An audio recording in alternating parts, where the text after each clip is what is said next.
Selamat pagi, bagaimana kabar kalian? Saya yakin kalian baik-baik saja dan tetap sehat selalu ya.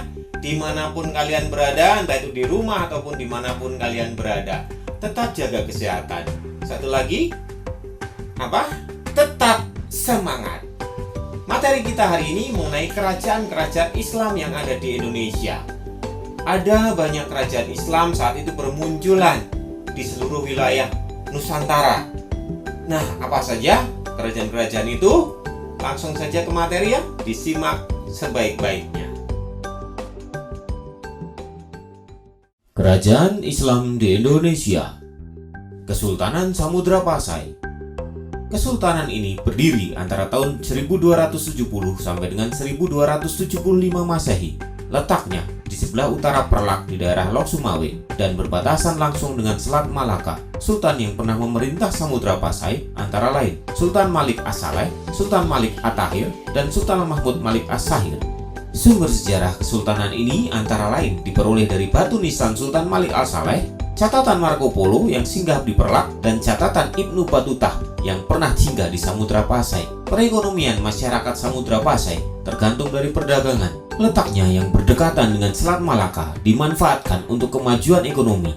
Banyak pedagang dari berbagai negara seperti Cina, Arab, Persia, Siam, Turki, Gujarat. Kesultanan Aceh Darussalam. Kesultanan ini didirikan pada tahun 1513 Masehi oleh Sultan Ali Mughayat Shah. Berdasarkan berita dari Portugis, Sultan Ali Mughayat Shah berhasil memasukkan kerajaan Daya, kerajaan Pedir, dan kerajaan Samudra Pasai ke dalam kekuasaannya. Sejak Malaka dikuasai Portugis, para pedagang muslim menghindari Selat Malaka dan beralih menyusuri pesisir barat Sumatera ke Selat Sunda, lalu terus ke timur Indonesia atau langsung ke Cina. Hal ini mendorong perekonomian masyarakat Aceh berkembang pesat dan menjadikan Aceh sebagai bandar transit lada dari Sumatera dan rempah-rempah dari Maluku. Kesultanan Aceh mencapai puncak kejayaan pada masa pemerintahan Sultan Iskandar Muda. Kesultanan Aceh berhasil menguasai daerah-daerah di pesisir timur dan barat Sumatera, serta pesisir barat Semenanjung Melayu seperti Johar dan Pahang. Tahun 1629 Masehi, Sultan Iskandar Muda berupaya merebut Malaka dari Portugis, namun upayanya gagal karena kekuatan Portugis lebih unggul.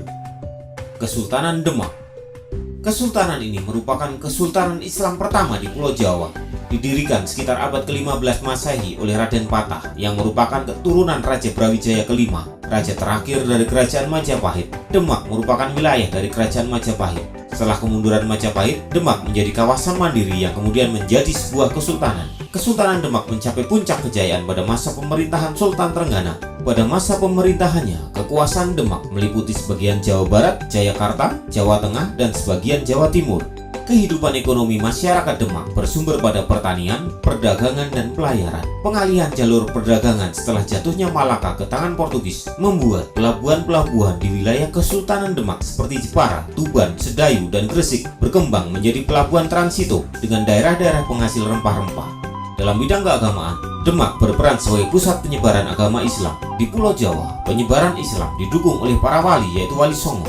Beberapa Wali Songo berasal dari Demak, yaitu Sunan Kalijaga, Sunan Bonang, Sunan Kudus, dan Sunan Muria. Kesultanan Banten. Tahun 1526 Masehi, Fathaillah dari Kesultanan Demak berhasil merebut Banten dari Kerajaan Sunda. Fathaillah juga mengembangkan Banten menjadi pusat perdagangan dan penyebaran agama Islam. Banten kemudian tumbuh menjadi kota perdagangan. Ketika Demak mengalami kemunduran, Banten akhirnya melepaskan diri dari pengaruh kekuasaan Demak. Kesultanan Banten mencapai puncak kejayaan pada masa pemerintahan Sultan Agung Tirtayasa. Pada masa pemerintahannya, perekonomian Banten semakin berkembang. Pedagang asing seperti Arab, Gujarat, Persia, Turki, Cina, Jepang, dan Eropa berlabuh di Banten. Hal ini diketahui dari banyaknya temuan pecahan keramik dan benda-benda lainnya dari Cina, Jepang, bahkan juga dari Eropa. Kesultanan Makassar. Kesultanan ini merupakan kesultanan Islam yang terletak di Sulawesi Selatan. Kesultanan ini berawal dari Kerajaan Goa dan Kerajaan Taluk.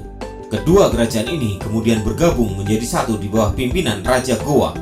Kesultanan Makassar kemudian berkembang menjadi pusat perdagangan di Indonesia bagian timur. Hal ini disebabkan letak Makassar yang strategis, menjadi bandar penghubung antara Malaka, Jawa, dan Maluku. Kesultanan Makassar mencapai puncak kejayaan pada masa pemerintahan Sultan Hasanuddin. Ia berhasil membangun Makassar menjadi penguasa jalur perdagangan di wilayah Indonesia bagian timur. Nah, seperti itu sebagian yang sudah bisa kita lihat materinya. Prosesnya memang tidak mudah untuk menjadi bentuk-bentuk kerajaan-kerajaan Islam, dan banyak proses yang harus dilalui ya. Terus simak materinya sampai selesai. Kesultanan Mataram. Mataram merupakan kesultanan Islam yang didirikan oleh Sutawijaya pada tahun 1575 Masehi. Sutawijaya kemudian menjadi Sultan Mataram yang pertama dengan gelar Panembahan Senopati Engalogo Sayyidin Panatagama.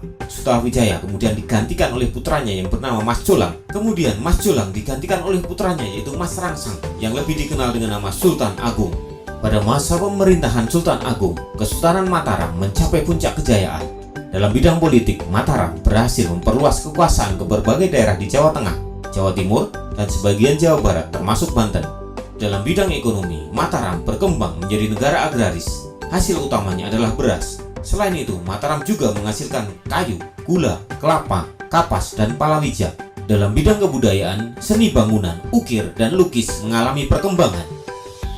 Kesultanan Ternate dan Tidore. Maluku terkenal sebagai daerah penghasil rempah-rempah seperti pala dan cengkeh dan menjadi pusat perdagangan. Di antara kesultanan yang ada, Ternate yang paling maju. Ternate kaya akan hasil rempah-rempah sehingga menarik banyak pedagang. Kemajuan Ternate ternyata menyebabkan persaingan antara kesultanan di Maluku. Akibatnya muncul dua persekutuan yang bersaing, yaitu Uli Lama yang dipimpin oleh Ternate dan Uli Siwa yang dipimpin oleh Tidore. Tahun 1521 Masehi, Portugis memasuki Maluku dan bekerja sama dengan Ternate. Tidak lama kemudian, Spanyol memasuki Maluku dan bekerja sama dengan Tidore.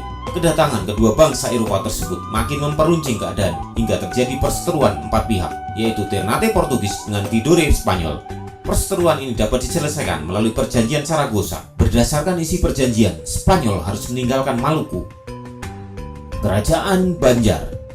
Awal abad ke-16 di Kalimantan Selatan terdapat tiga kerajaan, yaitu negara Dipa, negara Daha, dan Banjar. Raja kerajaan Banjar bernama Raden Samudra. Ketika negara Daha menyerang kerajaan Banjar, Raden Samudra meminta bantuan militer kepada Kesultanan Demak. Raden Samudra berjanji jika Demak membantu berperang melawan negara Daha, ia bersama seluruh rakyatnya akan masuk Islam. Demak memenuhi permintaan itu. Akhirnya kerajaan Banjar menang melawan negara Daha. Kesultanan Banjar mengalami masa kejayaan pada awal abad ke-17 Masehi. Dalam bidang politik, Kesultanan Banjar berhasil menghimpun kekuatan militer yang kuat hingga mampu membendung pengaruh politik dari Tuban, Madura, dan Mataram. Dalam bidang ekonomi, perdagangan Kesultanan Banjar menjadi maju dengan lada sebagai komoditas utama. Selain itu, Kesultanan Banjar juga memperoleh penghasilan dari cukai perdagangan karena letaknya yang strategis untuk jalur perdagangan. Baik, sampai di sini materi kita hari ini mengenai kerajaan-kerajaan Islam yang ada di Indonesia. Langsung saja tekan tombol like, kemudian share, bagikan video ini, dan juga boleh komentar di bawah di kolom komentar yang sudah ada. Dan jangan lupa subscribe. Karena apa? Semuanya gratis, tinggal tekan saja. Untuk apa? Supaya channel ini bisa terus berkembang dan menghasilkan karya-karya yang menarik. Dukungan kalian sangat-sangat membantu channel ini untuk terus berkembang. Baik, semoga materi kali ini bermanfaat untuk kalian. Dan tetap belajar, jaga kesehatan, dan terima kasih atas perhatian kalian. Sampai jumpa.